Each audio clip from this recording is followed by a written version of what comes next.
And hello guys, welcome back to my channel. तर मागच्या ब्लॉगमध्ये तुम्ही बघितलंच असन, आम्ही होतो साकुर्डे गावात. आत्ता पण आम्ही तिथंच आहोत. मग तिथे भरपूर कढीपत्ता होता. मग मम्मीनी मी भरपूर कढीपत्ता तोडला. हे सगळं तुम्हीच केलंय का?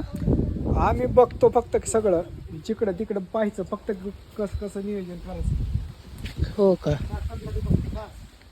मग तिथे लिंबूचं झाड पण होतं, पण त्याला भरपूर काही लिंब नव्हते. चला, मी तुम्हाला आता ह्या व्लॉगमध्ये त्या सर्व मूर्त्या दाखवतो ज्या मी तुम्हाला पहिल्या व्हिडिओमध्ये दाखवल्या. इथं वेगळ्या वेगळ्या विविध प्रकारच्या मूर्त्या आहेत, जसे की शिवाजी महाराज, संभाजी महाराज, जिजाबाई, वेगवेगळ्या प्रकारच्या भरपूर मूर्त्या होत्या. आणि हे आहेत आपले छत्रपती शिवाजी महाराज की जय. तेवढ्यातच दोन बैल भांडणं करायला लागले. ते म्हटले, ए थांब रे दर्शन, मला घे व्हिडिओत, मला घे व्हिडिओत, ह्याला नंतर घे. मग तेवढ्यात वाघाने डरकाळी फोडली आणि तो म्हटला, ए दादा मला घे रे व्हिडिओमध्ये. आणि त्या काकांना दोन मुलं पण होते. ते दोघा मुलांनी मला सांगितलं की तू आमच्यासोबत लपाछुपी खेळ. मग मी त्यांच्यासोबत एन्जॉय केला. कशामध्ये लपायचं? अशामध्ये. हळूहळू आवाज करतो तिथं यायचं असं आलो. आता आपल्याला जो कट्टा जवळ वाटेल त्याच्यापर्यंत न दिसता जायचं. होय.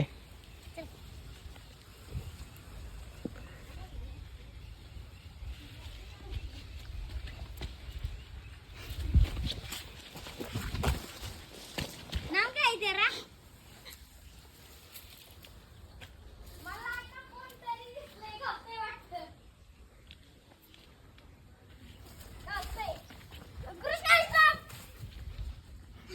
दर्शन दादा stop. लावून धर दे. दर्शन दादा stop. काय झालं? मग मम्मी पप्पा तेवढ्यातच त्या शेतामध्ये थोडासा भाजीपाला होते ते काढत होते. पप्पा काय घेतले? ते दुसरी पानं म्हणजे योग्य नसतात. शेवगाचा पाला का? त्याची भाजी बनवून खायची. होय. आणि हे कशाची पान आहेत? आळूचे. वा, जांभळे आणि हे आवळा घे. आवळा दाखव. आवळा दे. आवळा. अरे हातीने खाल्लंय, नाही खाऊ घालायचं हातीला. अरे देशी टाकून तिला टाकून वाटतं करा. हातीचं पोट भरलंय. मग तिथे काळी माती पण होती. झाडे लावण्यासाठी पप्पांनी तिथून भरपूर काळी माती घेतली. मग रस्त्यात जाताना आम्हाला हर्षूची गैया दिसली. मग आम्ही हर्षूच्या गैयाला चपाती खाऊ घातली. मग आम्हाला काय दिसलं, एक घर जे मुंग्या बनवतात, पण खरं तर त्याच्यामध्ये नागोबा राहतो, म्हणून त्याच्यावरनं एक म्हण निघलेली आहे, आयत्या वेळात नागोबा. आजच्या व्लॉगमध्ये फक्त एवढंच.